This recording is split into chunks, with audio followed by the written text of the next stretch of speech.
Hi hello welcome back to our channel. இந்த வீடியோவில் நம்ம எதை பற்றி பார்க்க போகிறோம் அப்படி பார்த்தீங்கன்னா, மெட்ராஸ் ஹைகோர்ட்லேருந்து 2329 வேக்கன்சி வந்து டிஸ்ட்ரிக்ட் கோர்ட் வைஸாக வந்து ரிலீஸ் பண்ணியிருக்காங்க. ஆல்ரெடி நம்ம வந்து ஒரு வீடியோ போட்டிருக்கோம் நோட்டிஃபிகேஷனை பற்றி. Age limit, qualification, education qualification என்ன அப்படின்னு பிரீஃபாக நோட்டிஃபிகேஷனை பற்றி போட்டிருக்கோம். இந்த வீடியோவில் நம்ம அந்த வேலைக்கெலாம் எப்படி வந்து அப்ளை பண்ண போகிறோம், ஒரு ஆள் எத்தனை வேலைக்கு அப்ளை பண்ணலாம் அப்படிங்கிறதெல்லாம் ஃபுல்லாக பார்க்க போகிறோம். இந்த வீடியோ வந்து ஸ்கிப் பண்ணாமல் முழுமையாக பார்த்தீங்க அப்படின்னா தான் நீங்கள் வந்து அப்ளை பண்ணும்போது உங்களுக்கு ஈஸியாக இருக்கும். ஸோ நம்ம வீடியோக்குள்ளே போகிறதுக்கு முன்னாடி நம்ம சேனலுக்கு நீங்கள் ஃபஸ்ட் டைம் வரீங்க அப்படின்னா மறக்காமல் நம்ம சேனலை வந்து சப்ஸ்கிரைப் பண்ணிவிட்டு கூட வர பெல் பண்ண எனேபிள் பண்ணி ஆல் நோட்டிஃபிகேஷனை வச்சுக்கோங்க. ஸோ வாங்க வீடியோக்குள்ளே போகலாம். ஸோ இந்த வெப்சைட்டோட லிங்க் வந்து நான் கீழே கொடுத்துறேன். ஸோ நீங்கள் ஓப்பன் பண்ணிங்க அப்படின்னா இப்படி தான் வரும் இன்டர்ஃபேஸு. ஆல்ரெடி வந்து நீங்கள் லாகின் பண்ணி வச்சுருந்தீங்க அப்படின்ட்டா so login and apply online இருக்குது பார்த்தீங்களா, இதை வந்து கிளிக் பண்ணுங்கள். அப்படி இல்லை நீங்கள் ஃப்ரெஷ்ஷாக தான் ரெஜிஸ்ட்ரேஷன் பண்ணணும் அப்படின்ட்டு இருந்தால் ஸோ இது இருக்குது பார்த்தீங்களா, ஃப்ரெஷ் ரெஜிஸ்ட்ரேஷன், அப்படி அதை கிளிக் பண்ணிங்க அப்படின்னா ஸோ இந்த மாதிரி ஒரு பேஜ் வந்து வரும். இதில் வந்து மெயில் ஐடி, உங்களோட பர்சனல் மெயில் ஐடியை கொடுங்க. அதுக்கப்புறம் உங்களோட மொபைல் நம்பர் கொடுங்க. ஸோ இதெல்லாம் வந்து ஒரிஜினலாக இருக்கணும் நீங்கள் கொடுக்குறது பூராமே. தென் அதுக்கப்புறம் உங்களோட 10th மார்க் ஷீட்டில் இருக்க மாதிரி நேம் அண்ட் இன்சியல் வந்து கொடுத்துக்குங்க. அதுக்கப்புறம் உங்களோட 12 டிஜிட் ஆதார் நம்பர் வந்து நீங்கள் இங்கே வந்து கொடுத்துக்குங்க. ஸோ அதுக்கப்புறம் பாஸ்வேர்டு வந்து க்ரியேட் பண்ண சொல்கிறாங்க. இந்த பாஸ்வேர்டை டைப் பண்ணி நீங்கள் இங்கே வந்து கன்ஃபார்ம் பாஸ்வேர்டு கொடுத்துங்க. ஸோ அதுக்கப்புறம் பார்த்தீங்க அப்படின்னா இங்கே ஒரு கேப்சா வந்திருக்கு பார்த்தீங்களா, இதை வந்து இங்கே கொடுத்துட்டு சப்மிட் அப்படிங்கிறத வந்து கொடுங்க. நான் உங்களோட register successfully OTP activation SMS sent to your register mobile அப்படின்ட்டு வந்து வந்திருக்கும். அதாவது உங்களோட மொபைல் நம்பருக்கு ஒரு ஓடிபி வந்து சென்ட் ஆகிருக்கும். அதை வந்து ஓகே அப்படிங்கிறத வந்து கொடுங்க. கொடுத்தீங்க அப்படின்னா திருப்பி வந்து இந்த மாதிரி வந்துடும். இந்த மாதிரி வந்தோடனே இதில் பார்த்தீங்களா லாகின் இங்கே இருக்குது பார்த்தீங்களா, login and apply online. So இதை வந்து நீங்கள் கொடுத்தீங்க அப்படின்ட்டா ஸோ உங்களோட ரிஜிஸ்டர் மெயில் ஐடி வந்து இங்கே கொடுக்கணும். அதுக்கப்புறம் பாஸ்வேர்டு கொடுக்கணும். ஸோ கொடுத்துட்டு கேப்சாவை என்ட்ரு பண்ணுங்கள். நீங்கள் கொடுத்தீங்கன்னா உங்களோட மொபைல் நம்பருக்கு ஓடிபி ரிசீவ் ஆகிருக்கும். அந்த ஓடிபி இங்கே வந்து போட்டுட்டு இங்கே இருக்குது பார்த்தீங்களா கேப்சா, அதை வந்து நீங்கள் கொடுத்தீங்க அப்படின்னா அடுத்த பேஜுக்கு வந்துட்டு போகும். நீங்கள் உங்களோட ஓடிபி இதெல்லாம் எல்லா டீட்டெயில்ஸும் கொடுத்துட்டு சப்மிட் அப்படிங்கிறத நீங்கள் கொடுத்தீங்க அப்படின்னா லாகின் சக்ஸஸ்ஃபுல்லி அப்படின்னு வந்துடும். இதை வந்து ஓகே அப்படிங்கிறத கொடுத்தீங்க அப்படின்னா லோட் ஆகிட்டு அடுத்த பேஜுக்கு வந்துட்டு போகும். இந்த பேஜில் பார்த்தீங்க அப்படின்னா ஸோ நம்ம லாகின் பண்ணிட்டா ஃபஸ்ட்டு எடுத்தோன்னே என்ன செலக்ட் பண்ண சொல்லுது அப்படின்னா டிஸ்ட்ரிக்ட் வந்து செலக்ட் பண்ண சொல்லுது. அதாவது நீங்கள் வந்து எல்லா டிஸ்ட்ரிக்குமே வந்து அப்ளை பண்ணிக்கலாம். ஆனால் ஏதாவது ஒரு டிஸ்ட்ரிக்ட் மட்டும்தான் அப்ளை பண்ண முடியும். எந்த டிஸ்ட்ரிக்ட் வேணாலும் அப்ளை பண்ணிக்கலாம். நீங்கள் வந்து உங்களோட டிஸ்ட்ரிக்டை வந்து சூஸ் பண்ணுங்கள். ஸோ அப்போ தான் வந்து ஈஸியாக இருக்கும். சூஸ் பண்ணிவிட்டு சர்ச் அப்படின்னு கொடுத்தீங்க அப்படின்னா அதில் அந்த மாவட்டத்தில் என்னென்ன வேக்கன்சி இருக்குது அப்படிங்கிறத ஃபுல்லாகவே கீழே வந்து வந்துருச்சு பார்த்தீங்களா இங்கே. ஸோ ஃபஸ்ட்டு வந்தோடனே டிரைவர் இருக்குது. ஸோ அதுக்கப்புறம் வந்து ஜெராக்ஸ் ஆப்ரேட்டர் அண்ட் ஜூனியர் ஃபைலர்ஸ் அப்படின்ட்டு வந்திருக்கு. அதுக்கப்புறம் வந்துட்டு worker, garden and watchman, night watchman. So இந்த மாதிரி ஜாப்ஸ்க்கெலாம் வந்து வந்திருக்கு. ஸோ எத்தனை வேக்கன்சி அப்படிங்கிறது நம்மளுக்கு இப்போ தெரியாது. ஆனால் பட் நோட்டிஃபிகேஷன் டேட்டு, நோட்டிஃபிகேஷனு இது பூராமே வந்திருக்கும். இதில் வந்து நீங்கள் எந்த ஜாப்புக்கு வந்து அப்ளை பண்ண போகிறீங்க அப்படிங்கிறத வந்து நீங்கள் கேட்கும். மேக்ஸிமம் நான் வந்து ஒவ்வொரு ஜாபுக்குமே வந்துட்டு நீங்கள் வந்து 500 பே பண்ணுற மாதிரி இருக்கும் ஒவ்வொரு போஸ்ட்டுக்குமே.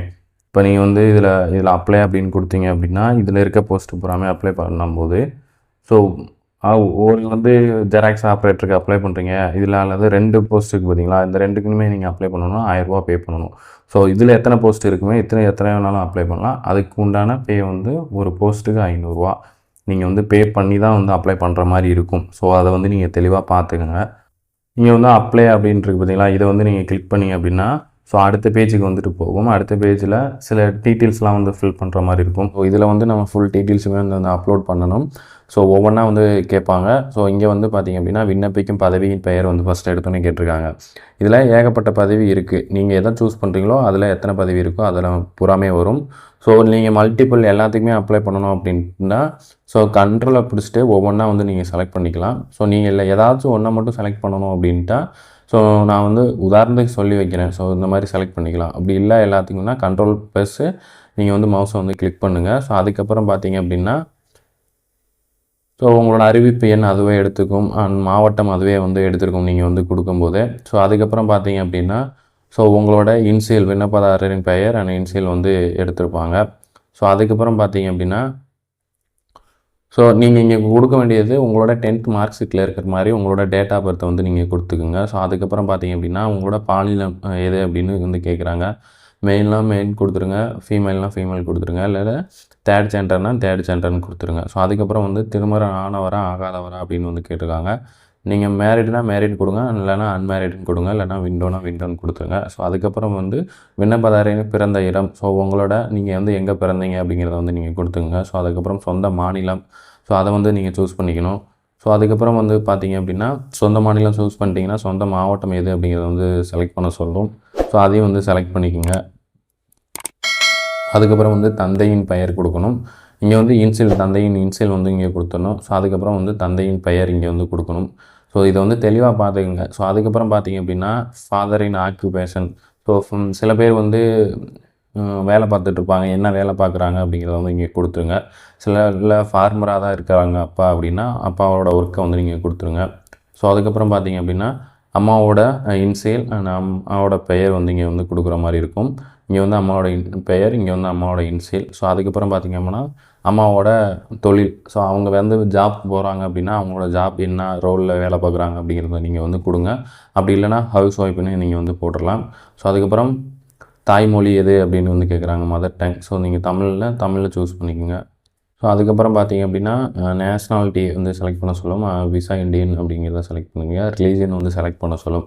ஹிந்துனா ஹிந்து, இல்லைனா முஸ்லீம்னா முஸ்லீம், கிறிஸ்டின்னா கிறிஸ்டின். ஸோ நீங்கள் எதுவோ அதை வந்து நீங்கள் சூஸ் பண்ணிக்கோங்க. அதுக்கப்புறம் ஆதார் நம்பர் வந்து கொடுத்துருப்பீங்க, அது வந்து ஆட்டோமேட்டிக்காக எடுத்துருக்கும். அதுக்கப்புறம் வந்துட்டு பேன் நம்பர் வச்சுருக்கீங்களா அப்படின்னு வந்து கேட்கும். பேன் நம்பர் இருக்குன்னா இருக்குன்னு கொடுங்க, இல்லைனா இல்லைன்னு கொடுத்துருங்க.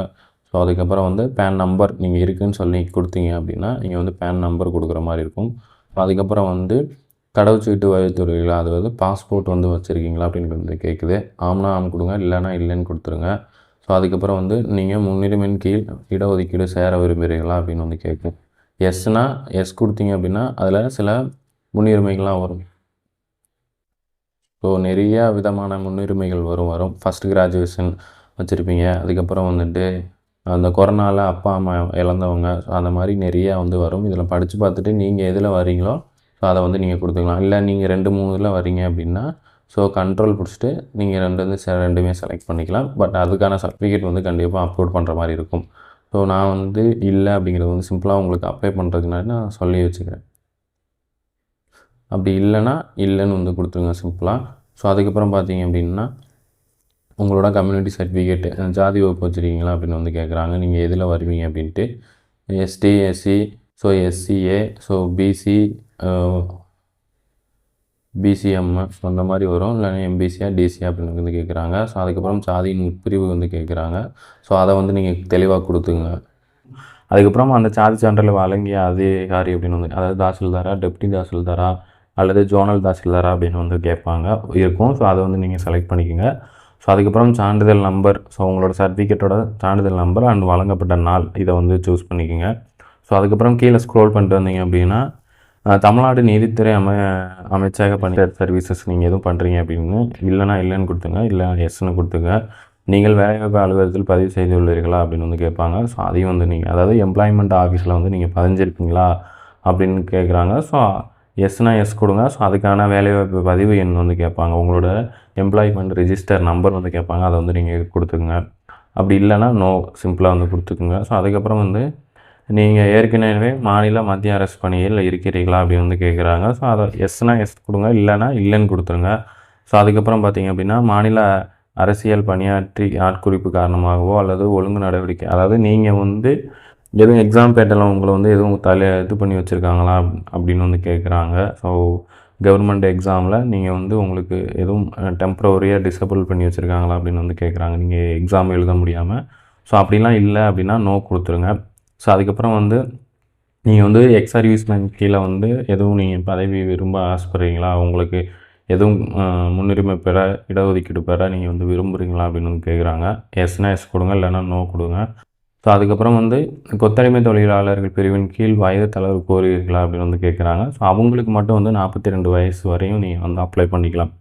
ஸோ மற்றபடி அப்ளை பண்ண முடியாது, இல்லைனா இல்லைன்னு கொடுத்துருங்க. அதுக்கப்புறம் தங்கள் மாற்றுத்திறனாளிகளுக்கான விதியும் அதாவது இடஒதுக்கீடு, அதாவது உங்களோட டிசபிலிட்டியாக இருக்கீங்களா, அண்டர் டிசபிலிட்டியாக இருக்கீங்களா அப்படின்னு வந்து கேட்குறாங்க. எஸ்னா எஸ் கொடுங்க, இல்லைனா இல்லைன்னு கொடுத்துருங்க. ஸோ அதுக்கப்புறம் பார்த்திங்க அப்படின்னா தலை சிறந்த சான்றுக்கான குடியரசுத் தலைவரின் விருது பெற்றுள்ளீர்களா அப்படின்னு வந்து கேட்குறாங்க. இல்லைனா இல்லைன்னு கொடுத்துருங்க, இல்லைனா எஸ் கொடுங்க இருந்துச்சு அப்படின்னா. ஸோ அதுக்கப்புறம் நீங்கள் மேல்நிலை படிப்பு டிப்ளமா இல்லை அதுக்கு மேல் படித்துள்ளீர்களா அப்படின்னு வந்து கேட்பாங்க. ஸோ ஆம் அப்படின்னு கொடுத்தீங்க அப்படின்னா அதுக்கான ப்ரூஃப்லாம் வந்து நம்ம அடுத்தடுத்து அப்லோட் பண்ணுற மாதிரி இருக்கும். நீங்கள் கொடுத்துக்குங்க. டிகிரி வரையும் படிச்சிருக்கீங்க அப்படின்னா நீங்கள் வந்து கொடுத்துக்கலாம், ஒன்றும் பிரச்சனை கிடையாது.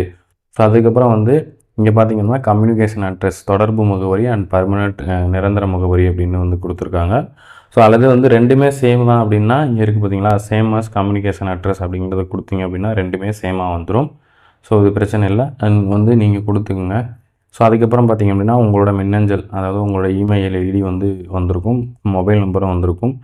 ஆல்டர்னேட்டிவ் கான்டாக்ட் நம்பர் வந்து எதுவும் கொடுக்குறீங்களா அப்படின்னா கொடுத்துக்கலாம், அப்படி இல்லைனா விட்டுறலாம். அதுக்கப்புறம் புகைப்படம் வந்து கொடுக்கணும். ஸோ இங்கே வந்து புகைப்படம் கொடுக்கும்போது இங்கே கொடுத்துருக்காங்க 20 கேபிலேருந்து 50 கேபிக்குள்ளே தான் இருக்கணும் புகைப்படம். அதே மாதிரி சிக்னேச்சர் வந்து 15 கேபிலேருந்து 20 கேபிக்குள்ளே தான் இருக்கணும் அப்படின்னு வந்து சொல்கிறாங்க. ஸோ அதை வந்து நீங்கள் வந்து அப்லோட் பண்ணிவிட்டு சேவ் அண்டு நெக்ஸ்ட்டு ஸ்டெப் அப்படிங்கிறத வந்து கொடுத்தீங்க அப்படின்னா அடுத்த பேஜுக்கு வந்துட்டு போகும். நீங்கள் வந்து எல்லா டீட்டெயில்ஸுமே ஃபில் பண்ணிவிட்டு சேவ் அண்டு நெக்ஸ்ட்டு ஸ்டெப் அப்படின்னு வந்து கொடுத்தீங்க அப்படின்னா personal information is saved successfully அப்படின்னு வந்துடும். இதை வந்து ஓகே கொடுங்க. ஓகே கொடுத்தீங்க அப்படின்னா அடுத்த பேஜுக்கு வந்துட்டு போகும். இந்த பேஜில் பார்த்தீங்க அப்படின்னா அதாவது உங்களோட கல்வி தகுதி எஜுகேஷன் குவாலிஃபிகேஷனை வந்து ஃபுல்லாக ஃபில் பண்ணுற மாதிரி இருக்கும். ஃபஸ்ட்டு எடுத்தோடனே வந்துட்டு 8th வந்து ஃபில் பண்ணுற மாதிரி இருக்கும். அதுக்கப்புறம் எஸ்எஸ்எல்சி அல்லது சிபிஎஸ்சி இந்த மாதிரி நீங்கள் எதை படிச்சிருப்பீங்க, ஸோ அதை வந்து நீங்கள் ஃபில் பண்ணுற மாதிரி இருக்கும். அதுக்கப்புறம் +2 வந்து ஃபில் பண்ணுற மாதிரி இருக்கும். அதுக்கப்புறம் UG under graduate degree, so அதை வந்து ஃபில் பண்ணுற மாதிரி இருக்கும். ஸோ இதை வந்து ஒவ்வொன்றா நான் வந்து சொல்கிறேன். நீங்கள் அதே மாதிரி வந்து நம்ம இந்த வீடியோ பார்த்துட்டு தெளிவாக வந்து ஃபில் பண்ணிக்கோங்க. எது எந்தெந்த இடத்துல எந்த நம்பர் போடணும், எந்த இது ஃபில் பண்ணணும் எப்படிங்கிறத நான் வந்து தெளிவாக சொல்கிறேன். நீங்கள் வந்து தெளிவாக பார்த்துங்க அண்ட் பாருங்கள். Date of issues of certificate, அதாவது சான்று வழங்கப்பட்ட நாள், அதாவது உங்களோட 10th அதாவது 8th சர்டிஃபிகேட் வந்து வாங்கப்பட்ட நாள். நீங்கள் போயிட்டு பழைய ஸ்கூலில் படிச்சிருந்தீங்கல்ல, ஸோ அந்த ஸ்கூலில் கேட்டிருந்தாலுமே சில டீட்டெயில்ஸ்லாம் எழுதி கொடுப்பாங்க. ஸோ அதை வந்து நீங்கள் வந்து இங்கே எழுதி கொடுப்பாங்க. ஸோ அதை வந்து நீங்கள் வந்து இங்கே அப்லோட் பண்ணுங்க. அதுக்கப்புறம் எஜுகேஷன் போர்டு, ஸ்டேட் போர்டில் படிச்சிருப்பாங்க, ஸோ அந்த மாதிரி சிபிஎஸ்சியில் படிச்சிருப்பாங்க. ஸோ இந்த மாதிரி எந்த போர்டில் நீங்கள் வந்து படிச்சிங்க அப்படின்னு வந்து கொடுத்துங்க. ஸோ அதுக்கப்புறம் உங்களோட சர்டிஃபிகேட் நம்பர் அதை வந்து நீங்கள் வந்து போட்டுக்கணும். அதுக்கப்புறம் மீடியம், நீங்கள் எந்த மீடியத்தில், தமிழ் மீடியமா இங்கிலீஷ் மீடியத்தில் படிச்சிங்களா அப்படின்ட்டு. அப்புறம் வந்து மோட் ஆஃப் ஸ்டடி, நீங்கள் வந்து எந்த இதில் படிச்சிங்க, ரெகுலரில் இல்லை ப்ரைவேட்டில் படிச்சிங்களா அப்படின்னு வந்து கேட்கும். ஸோ அதை வந்து நீங்கள் கொடுத்துருங்க. அதுக்கப்புறம் நேம் ஆஃப் த ஸ்கூல், அதாவது பள்ளி நிறுவனத்தின் பெயரை வந்து நீங்கள் வந்து இங்கே வந்து டைப் பண்ணுற மாதிரி இருக்கும். ஸோ அதுக்கப்புறம் பார்த்தீங்க அப்படின்னா நீங்கள் வந்து பிஎஸ்டிஎம் சர்டிஃபிகேட் வச்சுருக்கீங்களா, எஸ் கொடுங்க. அதாவது 8th உண்டானது. ஸோ அதை இருந்தால் கொடுங்க, அப்படி இல்லைனா நோ கொடுத்துருங்க. ஸோ அதுக்கப்புறம் ஸோ இங்கேயும் அதே தான், அதாவது 1லேருந்து 8th ஸ்டாண்டர்ட் வரையும் இருக்கா அப்படின்னு வந்து கேட்குறாங்க. ஸோ இல்லைனா இல்லைன்னு கொடுத்துருங்க சிம்பிளாக.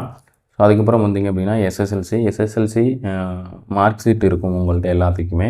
ஸோ அந்த மார்க் ஷீட்டில் சான்றிதழ் வழங்கப்பட்ட நாள் அப்படின்னு ஒன்று இருக்கும். ஸோ அதை வந்து நீங்கள் இங்கே வந்து போட்டுக்கோங்க. எஜுகேஷன் போர்டு, ஸ்டேட் போர்டில் தான் எல்லாருமே மேக்ஸிமம் படிச்சிருப்போம். ஸோ நீங்கள் எந்த போர்டில் படிச்சிங்களோ ஸோ அதை வந்து நீங்கள் போட்டுக்கோங்க. ஸோ அதுக்கப்புறம் சர்டிஃபிகேட் நம்பர் வந்து அதுலேயே இருக்கும், சான்றிதழ் நம்பர் அப்படின்னு சொல்லிட்டு அதை வந்து நீங்கள் கொடுத்துங்க. தமிழ் மீடியமாக ஸோ இங்கிலீஷ் மீடியமானு கேட்குறாங்க இங்கே. ஸோ அதுக்கப்புறம் பயிற்று மொழி ரெகுலர் இல்லையா இல்லை ஸோ இதில் படிச்சுவீங்க அப்படின்னு சொல்லிட்டு. அதுக்கப்புறம் பர்சன்டேஜ் ஆஃப் மார்க், நீங்கள் வந்து எவ்வளோ பர்சன்டேஜ் எடுத்தீங்க அப்படிங்கிறத வந்து நீங்கள் போட்டுக்கோங்க. அதுக்கப்புறம் உங்களோட பள்ளி நிறுவனத்தின் பெயர், ஸோ எந்த ஸ்கூலோட பெயரை வந்து நீங்கள் வந்து போட்டுக்கிற மாதிரி இருக்கும். ஸோ அதுக்கப்புறம் பார்த்தீங்கன்னா இங்கே இருக்குது பார்த்தீங்களா, செலக்டனு டிப்ளமோவா இல்லை ஐடிஐயா இல்லை எது படிச்சிங்க அப்படின்ட்டு. டிப்ளமோ படிச்சிருந்தீங்கன்னா டிப்ளமோ கொடுங்க, இல்லை +2 படிச்சிருந்தீங்கன்னா ஹெச்எஸ்சி அப்படின்ட்டு இருக்குது பார்த்தீங்களா, அதை வந்து நீங்கள் கொடுத்துங்க. கொடுத்துட்டீங்க அப்படின்னா ஸோ டேட் ஆஃப் சான்றிதழ், அதாவது உங்களோட +2 மார்க் ஷீட்டோட வழங்கப்பட்ட நாள் வந்து கேட்குறாங்க. ஸோ அதை வந்து நீங்கள் கொடுத்துருங்க. ஸோ அதுக்கப்புறம் எஜுகேஷன் போர்டு, ஸோ என்ன போர்டில் படிச்சிங்க அப்படிங்கிறது, சர்டிஃபிகேட் நம்பர், அதுக்கப்புறம் வந்துட்டு எந்த மீடியத்தில் படிச்சிங்க அப்படிங்கிறது. ஸோ அதுக்கப்புறம் வந்து இப்போ பயிற்று ரெகுலரில் தான் படிச்சிங்க அதுக்கு அப்படின்னு உண்டானது. அதுக்கப்புறம் எவ்வளோ பர்சன்டேஜ் வாங்கியிருந்தீங்க அப்படிங்கிறது. அதுக்கப்புறம் உங்கள் ஸ்கூலோட பெயரை வந்து இங்கே போட்டுக்கிற மாதிரி இருக்கும். அதுக்கு அப்படி இல்லை நீங்கள் டிப்ளமோ படிச்சிருக்கீங்க அப்படின்னா டிப்ளமோ செலக்ட் பண்ணிவிட்டு ஸோ இங்கே வந்துட்டு ஸோ டிப்ளமோவில் என்ன படிச்சிருக்கீங்க அப்படின்னு வந்து கேட்கும். அதுக்கப்புறம் இதே மாதிரி தான் அதே டீட்டெயில்ஸ்லாம் நீங்கள் வந்து ஃபில் பண்ணிவிட்டு ஸோ நீங்கள் வந்து கொடுத்துக்கலாம். ஐடிஐ படிச்சிருக்கீங்கன்னா ஐடிஐ கொடுத்துட்டு ஸோ அதுக்கான டீட்டெயில்ஸ் வந்து கேட்கும். ஸோ அதை வந்து நீங்கள் வந்து ஃபில் பண்ணிக்கோங்க. ஸோ அதுக்கப்புறம் யூஜி படிச்சிருக்கீங்க அப்படின்னா என்ன டிகிரி படிச்சிருக்கீங்க, எந்த கேட்டகரியில் படிச்சிருக்கீங்க அப்படின்னு ஃபஸ்ட்டு கேட்கும். அதுக்கப்புறம் பிஜியில் பியில் என்னென்ன மெக்கானிக்கல் இன்ஜினியரிங் இந்த மாதிரி ஏகப்பட்டது இருக்குது, மெரைன் இன்ஜினியரிங் இந்த மாதிரி. ஸோ அது எந்த மெக்கானிக்கல் படிச்சிங்க அப்படிங்கிறது நீங்கள் வந்து செலக்ட் பண்ணிக்கோங்க. ஸோ அதுக்கப்புறம் சான்றிதழ் வழங்கப்பட்ட நாள், அதுக்கப்புறம் வந்து காலேஜ் யூனிவர்சிட்டியோட அல்லது நேம், பல்கலைக்கழகத்தோட நேம் வந்து இங்கே வந்து போடுற மாதிரி இருக்கும். ஸோ அதுக்கப்புறம் உங்கள் சர்டிஃபிகேட் நம்பர் வந்து போடுற மாதிரி இருக்கும். மீடியம், அதாவது எந்த மீடியத்தில் படிச்சிங்க அப்படிங்கிறது வந்து கேட்குறாங்க. ஸோ அதுக்கப்புறம் வந்து ரெகுலரில் தான் படிச்சிங்களா இல்லை டிஸ்டன்ஸ் எஜுகேஷனா அப்படின்னு வந்து கேட்குறாங்க. எவ்வளோ பர்சன்டேஜ் அப்படிங்கிறத வந்து கேட்பாங்க. ஸோ அதை வந்து நீங்கள் வந்து கொடுத்துருங்க. ஸோ அதுக்கப்புறம் பார்த்தீங்க அப்படின்னா அடிஷ்னல் குவாலிஃபிகேஷன் எது இருக்கா அப்படின்னு வந்து கேட்குறாங்க. ஸோ இருந்துச்சு அப்படின்னா நீங்கள் வந்து இதுக்கு செலக்ட் பண்ணிங்கன்னா under graduate, post graduate, MPhil, so இந்த மாதிரி படிச்சிருக்கீங்க அப்படின்னா அதை வந்து கொடுத்துக்கலாம். இல்லை அப்படின்னா விட்டுருங்க. ஸோ அதுக்கப்புறம் லாங்குவேஜ், உங்களுக்கு மொழி அப்படின்னு வந்து கேட்குறாங்க. உங்களுக்கு தமிழ் வந்து எழுத தெரியுமா, படித்தல் தெரியுமா அப்படின்னு வந்து கேட்குறாங்க. எஸ், எல்லாத்துக்குமே எஸ் கொடுத்துருங்க. ஸோ உங்களுக்கு வந்து ஸ்பீக் பண்ணுவீங்களா அப்படின்னு வந்து கேட்குறாங்க, அதையும் கொடுத்துருங்க. அதேமாதிரி இங்கிலீஷ்க்கு வந்து நீங்கள் கொடுத்துருங்க. ஸோ உங்களுக்கு நல்லா ரீட் பண்ண தெரியும், படிக்க தெரியும் அப்படின்னா மட்டும் இங்கிலீஷ்க்கு கொடுங்க. ஸோ நல்லா எழுதுவீங்க அப்படின்னா மட்டும் கொடுங்க. ஸோ இல்லைன்னா வந்து எது தெரியாதோ அதை வந்து விட்டுருங்க. அதுக்கப்புறம் டைப் ரைட்டிங், தட்டச்சு வந்து தெரியுமா தமிழில் அப்படின்னு வந்து கேட்டிருக்காங்க. ஸோ அதை வந்து நீங்கள் கோர்ஸ் பண்ணியிருக்கீங்க அப்படின்னா அதை வந்து கொடுங்க. இல்லைன்னா சிம்பிளாக நோ அப்படிங்கிறத வந்து கொடுத்துருங்க. நான் எதுவுமே வந்து பண்ணலை, ஸோ அதனால் நான் வந்து நோ கொடுத்துக்கிறேன். நீங்கள் வந்து எதுவும் பண்ணியிருக்கீங்க கோர்ஸ் எதுவும் அப்படின்னா கொடுத்துருங்க. அதே மாதிரி சுருக்கெழுத்து நீங்கள் எதுவும் பண்ணியிருக்கீங்களா அப்படின்னு வந்து கேட்குறாங்க. தமிழ் அண்ட் இங்கிலீஷில் இல்லை அப்படிங்கிறத வந்து கொடுத்துருங்க. அதுக்கப்புறம் நீங்கள் கணினியில் அலுவலக பயன்பாட்டு தொடர்பாக தேர்ச்சி பெற்றுள்ளீர்களா அப்படின்னு வந்து கேட்குறாங்க. அதாவது கம்ப்யூட்டர் ஆஃபீஸ் ஆட்டோமேஷன் அந்த மாதிரி கோர்ஸ் எதுவும் டிகிரி எதுவும் படிச்சிருக்கீங்களா அப்படின்னு வந்து கேட்குறாங்க. எஸ்னா எஸ் கொடுங்க, இல்லைன்னா இல்லைன்னு கொடுத்துருங்க. அதுக்கப்புறம் உங்களுக்கு எக்ஸ்ட்ரா ஆக்டிவிட்டி எதுவும் இருக்கா, உங்களுக்கு இதர திறமைகள் எதுவும் இருக்கான்னு கேட்குறாங்க. இருந்துச்சு, நான் கிரிக்கெட் விளையாடுவேன், ஃபுட்பால் விளையாடுவேன், உங்களுக்கு எதுவும் தெரியுமோ ஸோ அதை வந்து நீங்கள் கொடுங்க. நான் இப்போதைக்கு வந்து சிம்பிளாக வந்து எஸ் அப்படிங்கிறது கொடுத்தா ஸோ இங்கே ஒரு காலம் வரும், இதில் வந்து நீங்கள் ஃபில் பண்ணணும். கிரிக்கெட் விளையாடுவேன், அந்த மாதிரி எதுவும் உங்களுக்கு ரைட்டிங் இந்த மாதிரி எதுவும் வருது அப்படின்ட்டு நான் இல்லை அப்படிங்கிறது வந்து கொடுத்துக்கிறேன். ஸோ அதுக்கப்புறம் பார்த்தீங்கன்னா பணி அனுபவம் எது இருக்கா அப்படின்னு வந்து கேட்குறாங்க. ஸோ நீங்கள் வந்து எந்த கம்பெனியில் எதுவும் வேலை பார்த்துருக்கீங்களா, கம்பெனியோட அட்ரஸ்ஸு அண்ட் பீரியடு, சேலரி எவ்வளோ வாங்கிட்டு இருந்தீங்க அப்படின்றது தான் கேட்குறாங்க. ஸோ இது எல்லா டீட்டெயில்ஸுமே வந்து ஃபில் பண்ணிவிட்டு next save and next step கொடுத்தீங்க அப்படின்னா அடுத்த பேஜுக்கு வந்துட்டு போகும். கூடுதல் தகவல் அப்படின்னு சொல்லிட்டு. ஸோ நீங்கள் வந்து இதை வந்து நீங்கள் ஃபில் பண்ணுற மாதிரி இருக்கும். அதாவது விண்ணப்பதாரின் உறவினர்கள் அல்லது குடும்ப உறுப்பினர்கள் மெட்ராஸ் உயர் நீதிமன்றத்தில் அல்லது தமிழ்நாடு புதுச்சேரியில் உள்ள துணை நீதிமன்றங்களில் பணிபுரிகிறார்களா அப்படின்னு வந்து கேட்குறாங்க. அதாவது உங்கள் சொந்தக்காரங்க வந்து ரிலேட்டிவ்ஸ் யாரும் வந்து ஒர்க் பண்ணுறாங்களா உச்ச நீதிமன்றத்தில் அப்படின்னு வந்து கேட்குறாங்க. நோ வந்து கொடுத்துருங்க. ஒர்க் பண்ணுறாங்கன்னா ஒர்க் பண்ணுறாங்க அப்படிங்கிறது வந்து கொடுத்துருங்க. ஸோ அதுக்கப்புறம் பார்த்திங்க அப்படின்னா மெட்ராஸ் உயர்நீதிமன்றம் அல்லது வேறு பணியாளர் தேர்வு செய்யும் முகாமையால் தங்கள் தேர்வில் கலந்து கொள்ள அல்லது தேர்வு பெறுவதிலிருந்து நிரந்தரமாகவோ அல்லது குறிப்பிட்ட காலத்திற்கு விலகி வைக்கப்பட்டிருவீர்களா அப்படின்னு வந்து கேட்குறாங்க. அதாவது மெட்ராஸ் ஹைகோர்ட் மூலிமா வந்து ஒரு எக்ஸாம் நடத்துகிறாங்க, ஒரு வேக்கன்சி வந்து ஃபில் பண்ணுறாங்க அப்படின்னா அந்த எக்ஸாமில் எதுவும் நீங்கள் வந்து எழுத முடியாமல் நிரந்தரமாக நீக்கப்பட்டிருக்கீங்களா அப்படின்னு வந்து கேட்குறாங்க. எஸ்னா எஸ் கொடுத்துருங்க, நோனா நோ கொடுத்துருங்க. ஸோ அதுக்கப்புறம் உங்கள் மீது எதுவும் வந்து ஒழுங்கு நடவடிக்கை எதுவும் எடுத்திருக்காங்களா அப்படின்னு வந்து கேட்குறாங்க. உங்களோட எதுவும் குற்றங்கள் இருக்கா அப்படின்னு வந்து கேட்குறாங்க. ஸோ அதை வந்து கொடுத்துருங்க. ஸோ அதுக்கப்புறம் வந்து நோ கொடுத்துருங்க, எஸ்னா எஸ் கொடுத்துருங்க. அதுக்கப்புறம் வந்துட்டு நீங்கள் பொது தனியார் துறை அமைப்பு அல்லது உள்ளூர் சுயநிதி நிறுவனத்தில் சேவை செய்கிறீர்களா, செய்துள்ளீர்களா அப்படின்னு கேட்குறாங்க. ஆம்னா ஆம் கொடுங்க, இல்லைன்னா இல்லைன்னு கொடுத்துருங்க சிம்பிளாக. ஸோ அதுக்கப்புறம் பார்த்திங்க அப்படின்னா உங்களோட ஏதாவது காவல்துறையினால் உங்கள் மேலே எதுவும் வழக்கு இருக்கா அப்படின்னு வந்து கேட்குறாங்க. எஸ்னா எஸ் கொடுங்க, இல்லைனா இல்லைன்னு கொடுத்துருங்க. ஸோ அதுக்கப்புறம் பார்த்திங்கன்னா நீங்கள் எதுவும் அரசியல் கட்சியில் உறுப்பினரா அப்படின்னு வந்து கேட்குறாங்க. எஸ்னா எஸ் கொடுங்க, இல்லைன்னா இல்லைன்னு கொடுத்துருங்க. ஸோ அதுக்கப்புறம் பார்த்திங்க அப்படின்னா நீங்கள் எதுவும் எலெக்ஷனில் போட்டிக்கிட்டு இருக்கீங்களா அப்படின்னு கேட்குறாங்க. ஸோ அதை வந்து நீங்கள் கொடுத்துருங்க. ஸோ அதுக்கப்புறம் வந்து நீங்கள் வந்து கல்வி தொழில்நுட்ப தகுதி சாதி சான்றல், அதாவது கல்வி தொழில்நுட்ப தகுதி சாதி சான்றல், இது வந்து 3மே வந்து அப்லோட் பண்ணுற மாதிரி இருக்கும். அதாவது உங்களோட 8th mark sheet, 10th mark sheet and community certificate, இது வந்து 3மே நீங்கள் வந்து அப்லோட் பண்ணுற மாதிரி இருக்கும். அப்லோட் பண்ணதுக்கப்புறம் கீழே பார்த்தீங்க அப்படின்னா ப்ரூஃப் ஆஃப் ஐடென்டிட்டி அண்ட் பிறந்த தேதிக்கான அடையாள சான்று, டேட் ஆஃப் பர்த்து, ஸோ நீங்கள் வந்து இங்கே கொடுக்கணும், அப்லோட் பண்ணுற மாதிரி இருக்கும். அதுக்கப்புறம் பார்த்தீங்க அப்படின்னா 3வது தடையில்லா சான்று இணைப்பு பி, பண்பு மற்றும் நடத்தை, இது வந்து 2 சான்று வந்து நீங்கள் அப்லோட் பண்ணுற மாதிரி இருக்கும். அதாவது உங்களுக்கு வந்து சாதி சான்றல், எஜுகேஷன் சர்டிஃபிகேட் எல்லாமே ப்ளஸ் வந்து டெக்னிக்கல் குவாலிஃபிகேஷன், ஸோ இது எல்லாமே இருக்குது அப்படின்னா நீங்கள் வந்து மொத்தமாக ஒரே பிடிஎஃபாக நீங்கள் க்ரியேட் பண்ணி ஃபஸ்ட் இதில் வந்து அப்லோட் பண்ணணும். நீங்கள் இந்த வேலைக்கு அப்ளை பண்ணுறீங்களா, இல்லைனா வேலை ஜாப்ஸ் மாற அப்ளை பண்ணுறதுக்கு இப்போ சர்டிஃபிகேட்ஸ்லாம் வந்து நீங்கள் மாறும். அதுக்கப்புறம் ப்ரூஃப் ஆஃப் ஐடென்டிட்டினா நீங்கள் ஆதார் கார்டு இல்லைன்னா இதே வந்து அப்லோட் பண்ணிக்கலாம். இது 3மே வந்து நீங்கள் இப்போதைக்கு வந்து அப்லோட் பண்ண தேவையில்ல. பண்பு மற்றும் நடத்தை சான்றிதழ்னா ஸோ அது வந்து யார்ட்டயாச்சும் கேட்பாங்க. ஸோ அது வந்து நீங்கள் அதுக்கப்புறம் விட்டுக்கலாம். ஸோ அதுக்கப்புறம் இங்கே கீழே இருக்குது பார்த்தீங்களா, இதை வந்து 2 பேர் வந்து கொடுக்கணும். உங்களோட ஃப்ரெண்ட்ஸ் பெயரோ அல்லது உங்களோட ரிலேட்டிவ் பக்கத்து வீட்டுக்காரங்களோ ஸோ அவங்களோட பெயர் அண்ட் அவங்களோட பதவி மற்றும் துறை எங்கே வேலை பார்க்குறாங்க. ஸோ அதுக்கப்புறம் அவங்களோட மொபைல் நம்பர் அண்ட் அவங்களோட அட்ரஸ் 2 பேர்த்தோட ரெஃபர் வந்து கொடுக்கணும். ஸோ அதுக்கு மட்டும்தான். அதுக்கப்புறம் கொடுத்துட்டு சேவ் நெக்ஸ்ட் ஸ்டெப் அப்படிங்கிறது வந்து கொடுங்க. நீங்கள் கரெக்டான டாக்குமெண்ட் எல்லாத்தையுமே அப்லோட் பண்ணிட்டீங்க அப்படின்ட்டா ஸோ அடுத்து கொடுக்கும்போது இந்த மாதிரி ஒரு அடிஷ்னல் இன்ஃபர்மேஷன் சேவ் சக்ஸஸ்ஃபுல்லின்ட்டு ஓகே அப்படின்னு கொடுத்தீங்க அப்படின்னா டிக்ளரேஷன் இது ஃபுல்லாகவே நீங்கள் வந்து இதை ஃபுல்லாக படித்து பார்த்துட்டு ஸோ இங்கே இருக்குது பார்த்தீங்களா சைடில் எல்லா பாக்ஸுமே வந்து நீங்கள் கிளிக் பண்ணி டிக் பண்ணிடுங்க. ஸோ அப்போ தான் வந்து எல்லாமே சப்மிட் ஆகும். ஸோ இல்லைன்னா சப்மிட் ஆகாது. நீங்கள் வந்து எல்லாத்தையுமே செக் பண்ணி படித்து பாருங்கள். ஸோ சும்மா வந்து நான் பண்ணுறேன் அப்படிங்கிறதுக்காண்டி நீங்களும் பண்ண வேண்டாம். ஸோ நீங்கள் வந்து கரெக்டாக செக் பண்ணி பார்த்துட்டு இதெல்லாம் எல்லாமே உங்களுக்கு ஓகே அப்படின்ட்டு இருந்தால் மட்டும் நீங்கள் வந்து இந்த மாதிரி செக் பண்ணிவிட்டு ஸோ அதுக்கப்புறம் வந்து எல்லா பாக்ஸுமே வந்து கொடுத்துருங்க. ஸோ அதுக்கப்புறம் நெக்ஸ்ட் ஸ்டெப் அப்படிங்கிறது நீங்கள் கொடுத்தீங்க அப்படின்னா லோட் ஆகிட்டு அடுத்த பேஜுக்கு வந்துட்டு போகும். இந்த பேஜில் டிக்ளரேஷன் சேவ் சக்ஸஸ்ஃபுல்லி அப்படின்னு சொல்லிட்டு வந்துடுச்சு. ஸோ இதை வந்து நீங்கள் ஓகே அப்படின்னு வந்து நீங்கள் கொடுத்தீங்க அப்படின்னா ஸோ நீங்கள் கொடுத்த அடிஷ்னல் இன்ஃபர்மேஷன் பூராமே அதாவது ஒரு ப்ரிவ்யூ ஆகும்.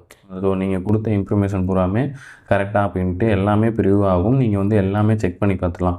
ஒன்ஸ் நீங்கள் எஸ் அப்படின்னு நீங்கள் உறுதி பண்ணிட்டீங்க அப்படின்னா வந்து கரெக்ஷன் பண்ண முடியாது. ஸோ அதை வந்து நீங்கள் பார்த்துங்க. அப்படி இல்லைனா ப்ரீவியஸ் ஸ்டெப் போயிட்டு நீங்கள் வந்து கரெக்ஷன் பண்ணிக்கலாம். அப்படி இல்லைனா ஸோ நீங்கள் வந்து செக் பண்ணி பார்த்துங்க. ஸோ அதுக்கப்புறம் பார்த்தீங்க அப்படின்னா சப்மிட் அப்படிங்கிறத வந்து கொடுத்தீங்க அப்படின்னா ஸோ கீழே இங்கே பார்த்தீங்களா so click okay to proceed அப்படின்னு சொல்லிட்டு இருக்குது. இதை வந்து நீங்கள் கொடுக்கணும். இதை கொடுத்தீங்க அப்படின்ட்டா ஸோ உங்களோட அப்ளிகேஷன் சப்மிட்டட் சக்ஸஸ்ஃபுல்லி அப்படின்னு சொல்லிட்டு வந்துடும். பேமெண்ட் பேஜுக்கு வந்து போகாது. இந்த தடவையும் பேமெண்ட் வந்து ஆன்லைன் கிடையாது. நம்ம வந்து சலான் ஃபில் பண்ணி தான் பண்ணுற மாதிரி இருக்கும். இதை நீங்கள் இப்போ ஓகே அப்படின்னு கொடுத்தீங்க அப்படின்னா ஃப்ரண்ட் பேஜுக்கு வந்து வந்துடும். ஸோ இந்த மாதிரி நீங்கள் வந்து ஒரு இது பண்ணிக்கலாம் அப்படின்ட்டு இங்கே இருக்குது பார்த்தீங்களா வியூ உங்களோட அப்ளிகேஷன் வந்து வியூ பண்ணிக்கலாம். சலான் வந்து நீங்கள் அப்லோடு பெய்டு சலான் அப்படிங்கிற வந்து இருக்கும். Application is submitted payment pending அப்படின்னு மட்டும் வரும். நீங்கள் வந்து அப்ளிகேஷன் வந்து சப்மிட் பண்ணிட்டீங்க. ஆனால் பேமெண்ட் பண்ணால் தான் உங்களுக்கு அப்ளிகேஷன் வந்து எடுப்பாங்க. அப்படி இல்லைனா பண்ண மாட்டாங்க. நீங்கள் வந்து இது என்ன பண்ணணும் அப்படின்னா இங்கே இருக்குது பார்த்தீங்களா சலான் அப்படின்னு சொல்லிட்டு இதை வந்து கொடுத்தீங்க அப்படின்னா சலான் வந்து வியூ ஆகும். ஸோ அந்த சலானில் நீங்கள் எல்லா டீட்டெயில்ஸுமே ஃபில் பண்ணிவிட்டு உங்களுக்கு நியர்பை இருக்கிற எங்கேயாச்சும் போய்ட்டு பேங்க்கில் நீங்கள் வந்து கொடுத்தீங்க அப்படின்னா இந்தியன் பேங்க் கொடுத்துருக்காங்க. இந்தியன் பேங்க் சலான் கொடுத்துருக்காங்க. ஸோ இதில் வந்து நீங்கள் வந்து மொத்தமாக நான் வந்து 2 வேலைக்கு வந்து 3 வேலைக்கு வந்து அப்ளை பண்ணுறதுனால எனக்கு வந்து 3 இது காமிக்குது. அது கிட்டத்தட்ட நான் ஒரு 1500 கட்டணும். நீங்கள் ஒரு வேலைக்கு அப்ளை பண்ணியிருந்தீங்கன்னா ஒரு பே ஸ்லிப் மட்டும்தான் வரும். ஸோ ஓகேங்களா, உங்களுக்கு ஒரு சலான் மட்டும்தான் வரும். ஓகேங்களா, நீங்கள் நியர்பை சலான் நீங்கள் கொண்டு போய் கூட கொடுத்துக்கலாம். எந்த பேங்க்கில் வேணால் கொடுத்தீங்கன்னா ஞாபகம் ரிசீவிங் பிரான்ச்சு. ஸோ அதை வந்து நீங்கள் கொடுத்துக்கணும். அதை பிரிண்ட் அவுட் எடுத்துகிட்டு அதுக்கப்புறம் நீங்கள் வந்து போகணும். பிரிண்ட் அவுட் எடுத்துகிட்டு நீங்கள் அதில் கேட்குற டீட்டெயில்ஸ் பூராமே நீங்கள் ஃபில் பண்ணிவிட்டு நீங்கள் நியர்பை இந்தியன் பேங்க்கில் இல்லை வேறு பேங்க்கில் நீங்கள் கொண்டு போய் கொடுத்தீங்க அப்படின்னா அவங்க அந்த பணத்தை வாங்கிக்கிட்டு சீல் வச்சு அவங்க சலானை வந்து திருப்பி கொடுத்துருவாங்க. அந்த சலானை நீங்கள் ஸ்கேன் பண்ணிவிட்டு இங்கே இருக்குது பார்த்தீங்களா அப்லோடட் பெய்டட் சலான் அப்படி அதில் அப்லோட் பண்ணிங்க அப்படின்னா அப்லோட் பண்ணதுக்கப்புறம் உங்களோட ஒரு நாளையிலே உங்களுக்கு அப்ளிகேஷன் ஸ்டேட்டஸ் வந்து என்ன அப்படிங்கிறது வந்து தெரிஞ்சிடும். இதுதான் ஃபுல்லாக வந்து அப்ளை பண்ணுறது. இப்போ நீங்கள் வந்து அடுத்த வேலைக்கு அதாவது ஜெராக்ஸ் ஆப் டைரக்டருக்கு அப்ளை பண்ணுறீங்கன்னா சேம் இதே மாதிரி அப்ளை கொடுத்து கேட்குற டீட்டெயில்ஸ்லாம் நீங்கள் ஃபில் பண்ணிவிட்டு இதே மாதிரி சலான் ஃபில் பண்ணி பிரிண்ட் அவுட் எடுத்து ஃபில் பண்ணி நீங்கள் போய்ட்டு பே பண்ணிவிட்டு அதுக்கப்புறம் அந்த அப்லோட் பண்ணணும். நீங்கள் வந்து இதே மாதிரி வந்து இந்த எத்தனை ஜாப்க்கு வேணாலும் அப்ளை பண்ணிக்கலாம். ஓகேங்களா, உங்களுக்கு வந்து நோ ப்ராப்ளம். இதை பற்றி டீட்டெயிலாக வந்து நான் அப்ளை பண்ணியிருக்கேன். இந்த வீடியோவை பார்த்துட்டு நீங்கள் வந்து அப்ளை பண்ணுங்கள். எந்த ஒரு தப்பும் பண்ணிடாதீங்க. ஸோ ஒரு ஜாப் கிடைக்கிறதுக்கு எவ்வளோ கஷ்டப்படுவாங்க அப்படிங்கிறது எல்லாத்துக்குமே தெரியும். ஸோ நீங்கள் பொறுமையாக செக் பண்ணி இந்த வீடியோ ஃபுல்லாக பார்த்துட்டு நீங்கள் வந்து அப்ளை பண்ணுங்கள். இந்த வீடியோ உங்களுக்கு யூஸ்ஃபுல்லாக இருந்திருக்கும் அப்படின்னு நினைக்கிறேன். இந்த வீடியோ உங்களுக்கு யூஸ்ஃபுல்லாக இருந்தது அப்படின்னா மறக்காமல் லைக் ஒன்று போட்டுட்டு ஃபேமிலி ஃப்ரெண்ட்ஸோடு ஷேர் பண்ணிக்கோங்க. அது மட்டும் இல்லாமல் நம்ம சேனலை வந்து சப்ஸ்கிரைப் பண்ணிவிட்டு கூட வர பெல் பட்டனை எனேபிள் பண்ணி ஆல் நோட்டிஃபிகேஷன் வச்சுக்கோங்க. ஸோ அப்போ தான் நான் ரிலீஸ் பண்ணக்கூடிய வீடியோஸ் அனைத்துமே உங்களுக்கு நோட்டிஃபிகேஷனாக வரும். இதேமாதிரி அடுத்த வீடியோவில் சந்திக்கிறேன். Until then bye bye, see you, tata.